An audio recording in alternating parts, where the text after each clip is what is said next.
Good day once again, and welcome to another of these lecture series videos that I am doing about literary theory in general. I am LC Lupus, or at least that is the name I go by, and we will be discussing today the reception theory of Jauss.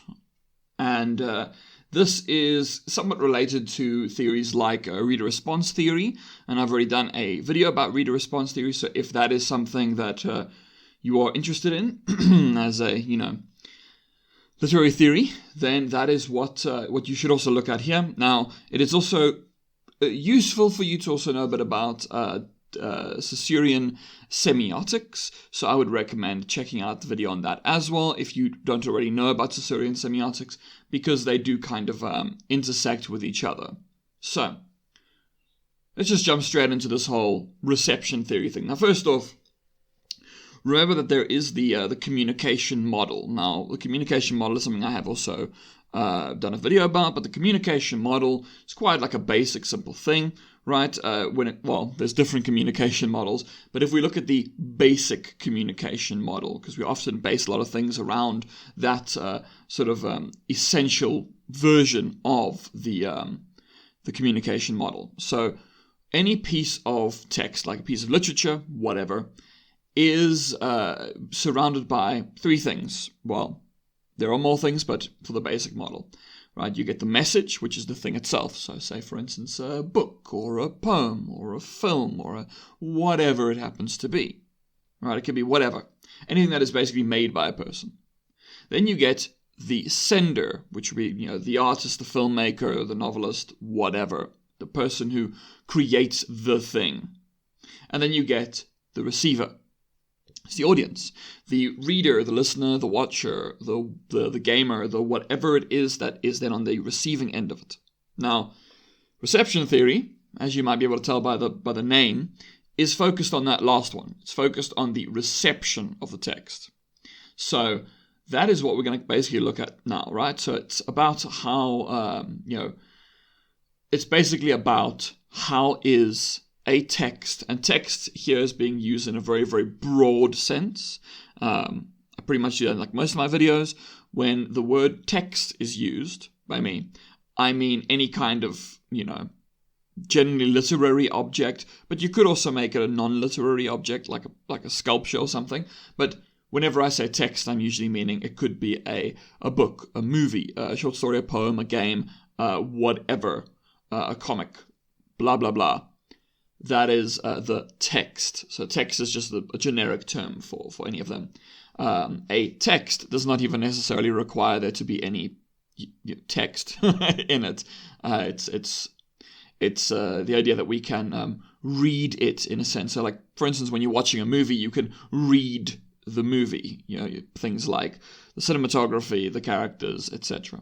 So this is about how the receiver receives the text. Now, when it comes to reader response theory, which is one I mentioned that I have done a video about before, that one is much more oriented around that one is actually more oriented around the individual, right? So, like, say you as the reader, how do you personally respond to a text, whatever that text happens to be, right? That is what that is. It's a very, very simple, easy to understand sort of a concept. Cool. Reception theory looks at broader reception. It's not so much about you as it is about a lot of people. Like the sort of the receptive community, right? So all the people who could theoretically watch, read, whatever, something, are all part of the recipient in the sense of the receiver. So this is also part of what's called the reader's turn, which is sort of a period of time in which we started to shift some attention towards what the reader / viewer, whatever, thinks of the texts. Remember when you look at things like, say, romanticism is very much about focusing on the sender, the poet, the writer. Something like Russian formalism is like, no, we need to focus on the text itself. And these reception theories are saying, no, we need to focus on how the reader interprets these texts. Now, personally, to me, I prefer reader response theory. I think it's a better one because it looks more at how individual people respond to things. Now, reception theory, as I said, looks more broadly, and that is why you get this term, which is quite important, called the horizon of expectations. Jauss basically said that any reader who comes in to something has a horizon of expectations about the text in question. So, horizon is the thing that you can see, basically. The term horizon means if you can see over the horizon.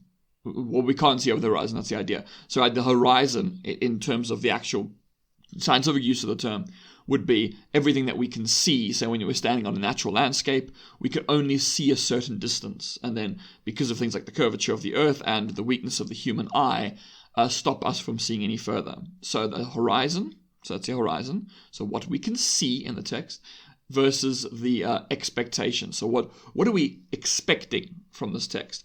Now, this is made up of lots of things. It's your knowledge, basically your individual people's knowledges about literary language in general, about literary genres, about the background of a text, all sorts of things like that. So just think, for instance, if there's a group of people who have never heard of World War II somehow, and then they watched a movie about World War II, they wouldn't understand what... They'd just be like, oh, it's a war. They wouldn't understand the implications of this particular war, right? Because you do not have that expectation. You lack the sociocultural background needed to understand certain things. Maybe you don't know the history, you don't know whatever. If you have never before ever in your life heard of a fantasy story, when you first encounter a fantasy book, you're going to be like, what is this? Right? So that's you don't have knowledge of it, so it becomes something strange. And that is what the horizon of expectation is what do you, or in this case, not really you, but more what does the audience in general know? So it comes in two types, according to him. You get the reader's horizon and the textual horizon. So the reader's horizon is what does the reader expect? And the textual horizon is essentially what does the text respond in that sense to? How does the text of a whatever it is, what is that essentially expecting about the kind of reader and what they would know? So let's just say, to make it, because it's a bit of a strange feels sort of tongue twisty, a book about World War II, going back to the World War II thing, a book about World War II expects you to know about World War II. Say for instance, if there's going to be a book that has a scene or whatever in which the camps are shown. If you don't know about the camps, you're not going to really understand. But they can't sit there and be like, oh, maybe people don't understand, so we need someone to explain it. They kind of just expect you to know it. They're not going to sit and explain it. So the text itself, right, which isn't a person, but the text has expectations about what kind of a reader is going to read it in the first place. So it's sort of a back and forth between the two. And that's also where you can get breaks between them. So what the text expects and what the reader expects might not be exactly aligned. And then that can lead to things like, say a twist. Right? When you don't see a twist coming, it's because there was a misalignment of these two things. That doesn't mean it's a bad thing. That it can be a good thing. So, yeah. Now, when it came to Jauss, the way he wanted to tell, how do people receive and respond to texts? Now, when it comes to reader response theory, it's looking at each individual person. In this case, he's like, no. We need to look at real reception, quote unquote real reception, which would basically be documented evidence of the response to things. Now, this does also make sense, right? If you want to know how a person responded to something, how they thought about something, it is beneficial to look at what they wrote about that thing, right? If there's reviews about books or movies or whatever, you can understand how people thought about it. What was their perception of that particular thing? Now, of course, you can immediately say, well, most people don't write reviews or books about things or even tweet about it. People most people keep their thoughts to themselves. They keep it in their heads. So the so-called real reception is actually just recorded reception. But you can't you can't really work with non-recorded anything. Because if something isn't recorded, how can you analyze it, right? If I want to know, how did people respond to the works of Charles Dickens, the decade he published his work? I can't go back in time and ask people on the streets, what did you think of Oliver Twist? Did you like it?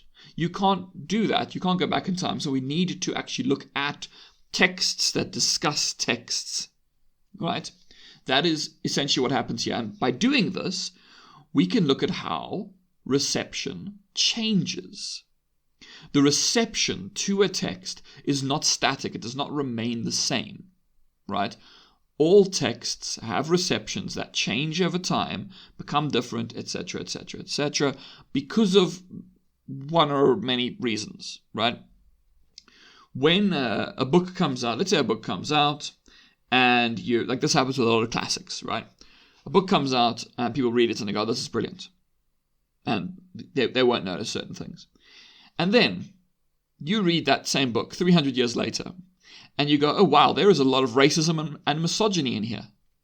Now the thing is, at the time, the people who were reading those kinds of books did not care about racism and misogyny, mostly because, for instance, they would be white men. So they would just think nothing of the rest of these people. So when you take some 17th or 18th century man who was reading something and then writing something about it, they weren't sitting there and thinking, wow, they use a bunch of racial slurs in this book. Only in retrospect now, when we look at it, we go, wow, there's a lot of racial slurs here. Can we then, you see the reception to it changes. Suddenly we're like, oh, this is like racist. Like, this is not a good thing. So the reception to a text changes over time, which then leads you to ask the question, is like reception like historical? Is it just purely historical? Does necessarily what a particular group of people at a particular group of time think about a text really matter if it's going to change? Can it change? Which is an open question. There isn't an answer to that necessarily. It's up to you whether or not, and you can argue either way. You could say that, no, of course, reception matters, but it matters in that moment, and it also matters in retrospect, even if the reception has changed. Because, for instance, let's say, like that would be more my perspective. Let's say those same books, a book from the 16 or 1700s, right? Those books where, at the time, no one thought that they were racist. You read them today, and you're like, wow, these are racist, and they really hate women. When you look at them now, it not only tells you something about the text, but it also tells you about the kind of people that were reading these kinds of texts at the time, and about the kind of people who were allowed to write things about texts. It tells you something historical. So it's, in that sense, in my opinion, and you could also argue a similar thing, that's a good thing that we can see this. But of course, the reception does change. Now, when it comes to the tracking of these changes, right, that's what Jauss was really looking at, right, the reception to things changes over time. Say a very good example is something like I Wandered Lonely as a Cloud by William Wordsworth, which is one of the most famous poems from the Romantic era.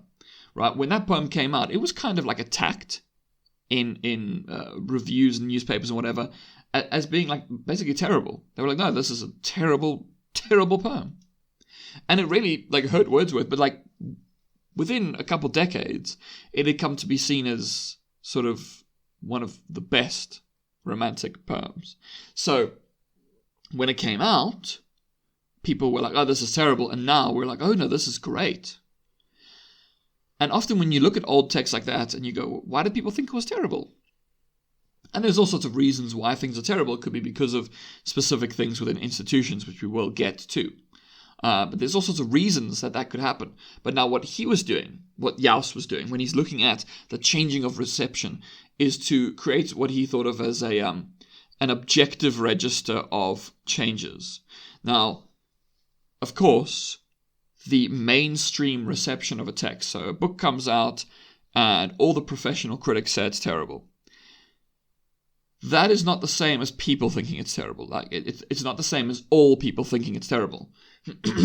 What you think is terrible and what someone else thinks is terrible can be different to each other. There were definitely people that enjoyed things that were considered bad, and there are things that liked things that were liked things that were considered to be bad and hated things that were considered to be good. For instance, there's a bunch of movies, famous movies, that people love that I hate. This is probably true of most people. There'll be things, you watch some famous movie and people are like, oh, it's so good, and you watch it and you just go, huh?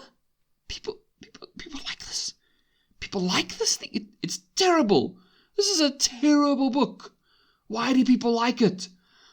But you see, you're not part of the mainstream, right? So in that sense, a lot of the dissenting voices get drowned out, and you just don't really hear those voices until either reception changes or no one agrees with you. Like, those are the two options. Either no one ends up really agreeing with you or not. So he was sort of looking at how these the prevailing so-called real reception, right, written reviews and things like that, how they could be tracked to show that it's supposedly an objective way of seeing the reception. Now, of course, reception changes, so that's kind of not true, but we'll go with his ideas for now because we need to continue. So what this also actually tells us is something quite interesting, right? If reception does change, right? Reception changes over time. Cool. If that is true, if reception really does change and things change with it and blah, blah, blah, blah, blah, if that really does happen, well, does that not mean that we need to start looking at texts differently? Now, we already do this. Old texts, let's say a text from 500 years ago, and then you sort of say, okay, cool, here's a new theory of literature. Let's say we're living in the early 20th century, and we live in Russia. So we live in Russia. There might have been some beeps coming from my phone and stuff. I forgot to mute them. This is obviously, as you can tell, an extremely... my whole operation here is clearly a very, very professional one. I've now muted everything, so now I can continue with what I was talking about. So, let's say we live in Russia, we're part of the Russian formalist movement. Can we only look at texts that have been released now, or can we look at texts that are 500 years old? Of course, we can look at texts from 500 years old, but we can now look at them with a new theory. And then of course, when, say, Russian formalism dies, we can look at it with another theory. Because we can continuously move between theories. And he's sort of saying that there is a changing reception of texts, which necessitates changing the way that we look at texts. So that's cool. Now, how could he say that there was sort of a way to actually track this? And he called it aesthetic distance. Right? There is a distance, metaphorical distance, not a real distance, metaphorical distance between the text and the reception of the text, right? And he sort of proposed that this distance provided a kind of objective reception. Now, really what he's saying is prevailing reception. He's saying common reception, right? That most people, theoretically, at the time maybe agreed with. There's still issues with it, as I've sort of said, if everybody says a book is great, but then, let's just say, right, 1 million people say this book is amazing, but 10,000 people say it's terrible. 1 million versus 10,000 makes the 10,000 insignificant, but is 10,000 people insignificant? It's similar to when you look at things where, say, you'll say something like, the population of people with, say, a specific mental disorder, let's just say, they'll be like, this mental disorder makes up like 1% of the world's population. Now, 1% sounds so small. You go, 1%'s nothing. Who really cares? Except that when 1% of the Earth's population is millions upon millions of people, like enough to fill a country. So 1% might seem like a little, but when you convert it into real numbers, all of a sudden it's not it's not so little anymore. And that's the problem that you can see with things like this, because if you're trying to propose that some kind of a specific reception is objective, what you're really saying is we're restricting certain people from it, and we're also sort of saying that it's based on a specific culture, right? What one culture says, because when it comes to reception, we actually often don't really have access to the reception everywhere. There are some places that just don't have the same levels of receptive texts. So, if you're going to go to a country that has far, far, far fewer resources, there are probably going to be fewer film reviews. Because film reviews are, not as important as farming.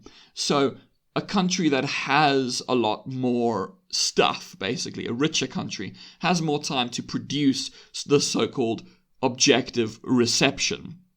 And more people can engage in that objective reception. So you're being culturally exclusive by having believing that there is a specific and a tangible and real reception. It's mostly a way of claiming that certain groups are more authoritative in being receptors than others, which is a problem.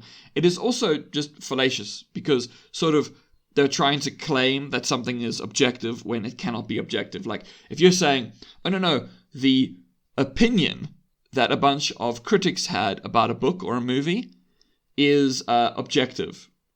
No, it's not. An opinion is subjective. It's an opinion. It's not a fact. Objective means fact. Subjective basically means opinion. So the thing is, if 1,000 people say something is good, they're like 1,000 people, they're all like, yes, I love this movie.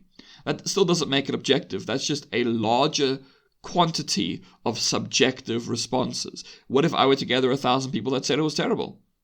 Would I also be able to say that is objective? No, because neither of them is objective. So it's fallacious, and there's a lot of problems with it. There's also, of course, when it comes to Jauss and reception theory, we tend to focus on the Western canon, right? So we're often looking at basically texts by predominantly straight white male authors in the West. Now, of course, Western, non-Western countries do exist, but reception theory was, very much sort of part of the Western world. So it often just didn't look at other texts. If it the thing that you're deciding to look at says a lot about the culture that you're a part of, right? If your immediate response to what is a good and famous book, or not book, but like what's a good and famous like text that is important in the history of whatever, if in the West you just say Shakespeare, that indicates something about your particular cultural upbringing. That is the first thing you would think of, right? Because what if you lived somewhere else and you were like, Dangerous Love by Ben Okri? All of a sudden, you're like, oh, well, that's a Nigerian text, which isn't Western. So it becomes, then that changes the dynamic. So where you choose to focus on reception does say something about your own prejudices and your own biases and assumptions and blah, blah, blah, blah. So also, if you're going to use this theory in an essay or something, pay attention to what you choose and why you chose that particular text. Why did you choose to look at how people responded to a certain text? Is it because you're part of that group, or are you looking at some from a different group? Why are you looking at these kinds of things? And there are some questions that are sort of asked by reception theory as well. Like, should we see different literary traditions as separate from each other, or are there connections between them? How much is reception actually determined by institutions? Now, that's a big thing, right? Universities, for instance, play a major role in determining what is and what is not, high literature, what is like the good literature, the important literature, the literature that becomes part of the literary canon. Why is that literature more important than another kind of literature? Who is in charge of saying that certain types of literature are better and more important than other kinds? And that's important, right? It's important to question those things. When it comes to looking at the reception of a text, you need to ask yourself, why did people respond the way that they did? Right? So if you look at Shakespeare, why did people respond to Shakespeare the way they did in the 1600s? Why did they respond to Shakespeare the way they did by the 1800s? Why did they respond to it by the time we get to the 20th century? Like, why have these things changed? What is the reason for it? Who pushed the changes in the reception? Was it just natural, or was it because of cultural influences that things started, to change? Look, just as I said, like those texts that say were racist or misogynistic or both, or had all sorts of other things in them from back in the day, say from hundreds of years ago. Why did the people who read them not care? So let's say a text that has slavery in it, and it treats slavery as a good thing. So whatever this text is like, no, slavery is great. Why does it say that? And why were all the people who were writing about it not calling that a bad thing? Were those people perhaps slave owners themselves? So a slave owner isn't going to say, oh, slavery is terrible. A slave owner is going to say, no, slavery is great. Slavery is good. It's a good thing. I love it because I'm a slave owner. So, of course, different people are going to look at these things differently and treat them differently. So when you're looking at the reception of texts, why? Why was that text received in that particular way? Why did it have this kind of reception over a different kind of reception? And why did the reception change? So when you take those old texts, where back in the day they were like, oh, this is extremely racist, but no one pointed it out. Why then in the present day do we think this is really messed up? Like, this has slavery and like racism and all sorts of things in it. This is bad. But then you need to ask and you need to interrogate why that change occurred, right? Why is it that people today find generally, not always, obviously you get people who are very, very happy about racism, but why do people in general, sort of not care for racism anymore? Why are they against it in a book or a movie or whatever? Why are they against it now? Why weren't they against it in the past? What changed? What changed in society to lead to these changes in reception? So, the last thing I'm just going to say here is that something that's kind of important when it comes to the reception of a text is the so-called reader's competence. How well is that reader able to actually read and decode a text? Right, because texts are full of what are called codes, right? So there's all sorts of things in there that are being used to present a specific narrative or a specific way in which things are presented. And depending on how competent, so how good at reading, and by good at reading I don't mean the ability to read, I mean the ability to read in a more critical sense, and to think in a more critical sense. Why, how do certain people think based on their levels of competence? So those things we spoke about in the beginning, right? Your horizon of expectations is based on your knowledge of literature and history and genres and blah, blah, blah, blah, blah. That is also part of the reader's competence. If you know nothing at all about a certain historical period, then you won't truly and fully understand a text that makes use of that particular historical period. So it changes based on how much you do or do not know. So your ability to decode those things and to understand them is quite important for your particular reception of a text. And if you're looking at the reception of other people, you also need to be like, what is their competence in doing this? And a great way also, just as a little hint to anyone who does want to look at or use this in an essay, if you look at things where there was a present day thing, so over the last decade or so, if you look at a text, right, where the audience reception was really good and the critical reception was very low, why? Why did random people, like say a movie that critics hated but audiences loved, why? Why is that the case? What is different between the reader's competence of a reader, a watcher, versus a critic? How do they differ from each other? And that's that's where I think we're going to end off here. A lot of questions that I like, open questions that I propose, but these are things that you're supposed to think about. You're not necessarily there isn't even necessarily an answer. Instead, you're supposed to be thinking about it in all sorts of other ways. Okay, cool. We are done with this. Hopefully it was good. If you enjoyed it, do the like, comment, subscribe, those things. Also, if you want to support the stuff that is done on this channel, which is basically just a lot of educational stuff, then you can also check out my books. I do writings. The latest book is called Fleshstone Blues, and it is a cyberpunk sort of investigative story about a world in which people have managed to transfer their consciousness into chips that they can plug into sort of any body they want. And so basically you're not supposed to be able to die, because even if your chip gets destroyed, it's backed up on the internet. It's fine. So why is it that somebody has died in this world? And that is what the story is about. A character who has died when you're not supposed to be able to die. So if that sounds like it could be interesting to you, check out Fleshstone Blues, links in the description below, and also all of my other books are below, but this is my latest book, so it's the one I'm talking about at the moment. And that will be everything. So I hope that you have a great day, week, month, all the other things ahead, and ta-ta.